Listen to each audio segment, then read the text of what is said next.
Bonjour tout le monde, ici Best Marmotte en direct de son terrier pour vous commenter les nouvelles cartes paladin pour Gnome contre Gobelin. Alors le paladin, classe mal aimée de Blizzard va-t-on dire pour l'instant. Le pauvre n'a pas jamais vraiment réussi à exploser avec uniquement les cartes classiques, que ce soit le Paladin Control ou le Choc Ladin, ce sont deux jeux qui restent globalement plutôt en deçà de la méta, en deçà des autres classes, et on espère vraiment que les cartes d'extension vont enfin redonner du goût, de la couleur de la couleur à ce pauvre Uther qui malheureusement pour l'instant est bien pâle. Alors on va voir ce que ça va donner en croisant les doigts pour qu'il y ait du bien lourd. Ça commence par un rouage marteau. Alors, en soi, l'arme est un petit peu chère. 3 de mana, elle n'est que 2-3. On pense à la hache du guerrier ou même simplement à l'arme du chaman qui ont un mana de moins. Par contre, le cri de guerre est très intéressant. L'orage marteau ne va pas être une carte d'un paladin aggro, c'est une carte d'un paladin contrôle. Pourquoi?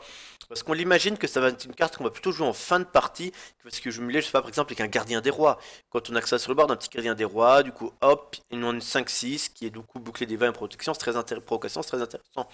Pour moi, c'est une carte qu'on va vraiment pas voir en aggro. Peut-être dans un mid-range pour pouvoir faire des trades tout en protégeant ses autres créatures. Même si c'est un petit token, c'est pas grave, l'adversaire obligé de cliquer deux fois. Mais qui n'est clairement pas une carte de jeu aggro. Une carte avec un petit peu de potentiel, mais qui n'est pas encore ce que le paladin a besoin pour vraiment exister. Passons à la deuxième carte, Régiment de bataille. Alors voilà, là on tape dans du vraiment très lourd. Pour 3 de mana, donc on a 3 1-1, l'équivalent d'une 1-3, plus équipe une arme 1-4. Donc ça c'est très bon, parce que ça permet vraiment derrière de faire des échanges, certes au prix de quelques points de vie. On a une arme, on a les 1-1, du coup ça permet de flouder le board de créatures, de petites créatures, pour peu à côté qu'on arrive à voir, je sais pas moi, on a un jongleur de couteau juste avant. On a posé un jongleur de couteau, on a un loup alpha, derrière on pose un loup alpha. C'est vraiment une excellente carte pour les débuts de partie, qui plus est permet de très bien tenir, parce qu'on pose 3-1-1, permet de faire des échanges au tour d'après, parce que l'adversaire n'a pas envie de perdre du temps à attaquer des 1, permet de faire des échanges après, du coup pour derrière passer une consécration, ou pour attaquer avec l'arme. Donc ça du coup une carte excellente, tant dans un jeu agressif que dans un jeu défensif. Vraiment le genre de carte qu'on aime bien, qui comble un petit peu le défaut du paladin qui est de ne pas avoir de gestion de créature avant le tour 4 et l'épée ou la consécration. Alors Cobalt de Guardian. À chaque fois que vous invoquez un mec, obtient un bouclier divin. Alors là, du coup, je ne sais pas du tout quoi en penser. Alors ça peut être soit une excellente carte, soit comme une daube infâme qui restera toujours dans vos classeurs.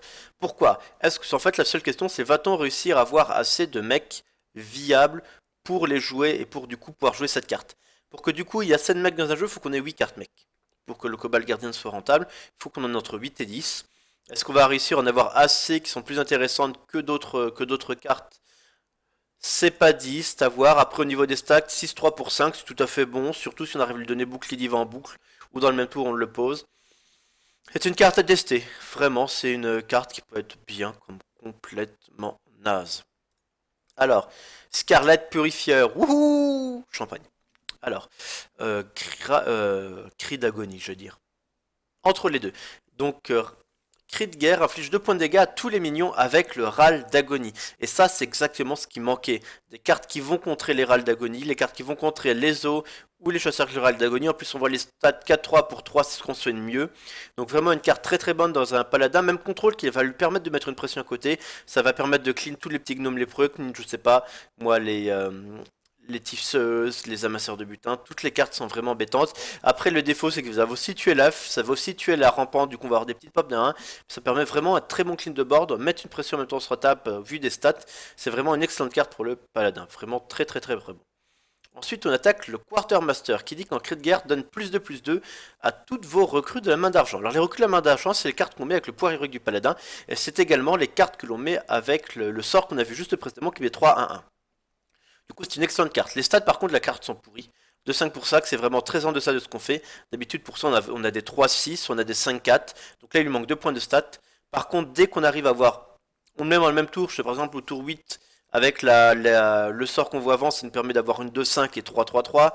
C'est vraiment une très bonne carte. Pour peu qu'on arrive déjà à faire 1 ou 2, voire 3 petits jetons avec les pouvoirs héroïques avant, ça sera très bon. C'est une carte vraiment qui est bonne dans Paladin Control, qui va être bonne si on arrive dans Paladin Midrange.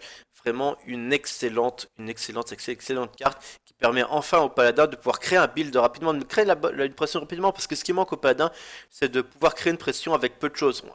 Les recrues, au final, le pouvoir héroïque est très faible parce que les cartes meurent sur celle du mage, sur le pouvoir héroïque du mage, pas du prêtre, excusez-moi, du druide, du voleur. Surtout ça, les petites recrumeurs, donc le fait de pouvoir les booster comme ça est vraiment très intéressant. Et le fait que ce soit pas en plus un pouvoir continu fait que même si derrière on gère le Quartermaster, elle reste 3-3. Passons ensuite au, bah du coup une petite carte mec, voilà, 2-2 pour 2 Divine Shine. C'est dans la lignée du nucléaire d'argent, du Scarlet Crusader qui est 3 pour 3 pour 3 boucliers divins. Donc voilà, là c'est juste au niveau de la curve, on a un 2-2 pour 2 boucliers divins. C'est pas suffisant pour encore permettre de rentabiliser le Cobalt Gardien avant. Mais bon, c'est un petit mec à voir si on peut jouer mec, avoir peut-être dans un paladin aggro, ça il sera bien qu'une attaque en attaque depuis l'attaque qui donne plus 3 plus 0 dessus. À tester une petite carte qui paye pas de mine mais qui peut être plutôt sympathique et qu'on peut voir retrouver dans tous les paladins aggro.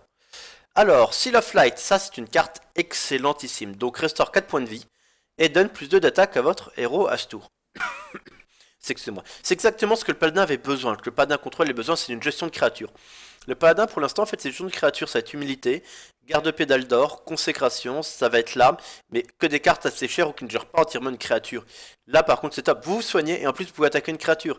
C'est strictement un upgrade à la lumière sacrée qui vous soigne de 6 pour 2. C'est vraiment une carte qu'on va retrouver dans tous les jeux paladins, soit des jeux paladins gros pour se soigner, j'aurai des créatures, soit des jeux paladins contrôle. C'est un vrai must-have et pour moi, c'est limite pour l'instant une des meilleures cartes de l'extension que j'ai vue. La carte est juste parfaite et comble un des gros défauts du paladin. Qui plus est, c'est une commune, tant mieux. Et on passe maintenant à la légendaire Bolvar Fort Dragon, qui nous dit que dès qu'un serviteur allié décède, tant que cette carte est dans votre main, elle gagne plus 1 d'attaque. Donc là on a une nouvelle mécanique, c'est les cartes qui se boostent tant qu'elle est dans votre main. Alors j'ai envie de dire oui, même si en fait au final c'est qu'un gros buff cette carte. Pour 5 mana, il a aucun pouvoir, c'est juste un stack. Mais en fait le fait qu'on ait les recrues, les petits tokens qui vont mourir, le fait qu'on puisse faire 3 à 1 pour 3 ce qu'on a vu avant, cette carte va poser des véritables soucis à l'adversaire. Parce qu'en fait ça va le forcer à toujours garder quelque chose pour la gérer quand elle va pop. Parce que si une carte on a en main de départ, on attend le tour 8-9, même simplement dans un paladin contrôle, la carte va arriver, elle va être 16, 17 d'attaque. Donc si l'adversaire ne va pas pouvoir la gérer le tour arrive en jeu, c'est un auto-kill. C'est vraiment la carte qui met une pression folle à elle toute seule. Pour peu dans un paladin gros, ça peut être le deuxième souffle, un deuxième souffle qui va mettre une énorme pression très vite. Donc c'est vraiment en plus une nouvelle mécanique. Je pense qu'en plus c'est un petit test de Blizzard cette carte. Au niveau de la mécanique, si la mécanique plaît, qu'elle fonctionne bien, peut-être qu'on verra des cartes qui ont des effets tant qu'elles sont dans la main. Plus tard, une extension peut-être ou plusieurs cartes tournent autour. Et du coup, ça c'est très intéressant parce que ça donne de l'insécurité à l'adversaire. Et alors que de votre côté, ça permet du bluff. Ça permet du bluff à côté parce que est-ce que je l'ai, est-ce que je l'ai pas, pourquoi il fait stride, est-ce que c'est dire qu'il a Bolvar, mais du coup c'est le Bolvar, faut que je garde cette carte là, à ce moment du coup je ne peux pas gérer ce qu'il y a sur le board. C'est vraiment une mécanique que je trouve excellentissime et qui rajoute du bluff au jeu, ce qu'on appelle le double guessing, qu'on appelle le double au poker ou autre, et du coup c'est ce qui rend le jeu plus intelligent parce que ça fait forcer l'adversaire à mettre dans une zone d'insécurité, à se dire est-ce qu'il laisse, est-ce qu'il a pas, est-ce que du coup je joue cette carte ou pas. Donc du coup une excellente carte, pas tant pour son pouvoir qui même si c'est très forcément jouable, mais pour toutes les questions que ça pose derrière et pour peut-être les futures cartes qu'on verra ensuite. Voilà, j'espère que cette petite review des cartes paladins vous a plu. Alors personnellement j'adore les cartes qui sont sorties. Que ce soit le heal, que ce soit le quartermaster qui booste nos recrues, que ce soit justement les 3 recrues pour 3 comme les légendaires, on a vraiment, ou même le Skirlet purifier qui détruit les cartes râles d'agonie, on a vraiment de l'excellentissime dans cette classe, c'est un gros buff de la classe, vraiment merci Blizzard là-dessus. En espérant que ça suffise à le remettre un petit peu sur le devant de la scène, puisque c'est un petit peu la classe qui n'a jamais été sur le devant de la scène depuis l'existence d'Hearthstone. Voilà. En tout cas, merci d'avoir suivi cette vidéo. On se retrouve très bientôt pour l'analyse d'une nouvelle classe. Ciao ciao tout le monde!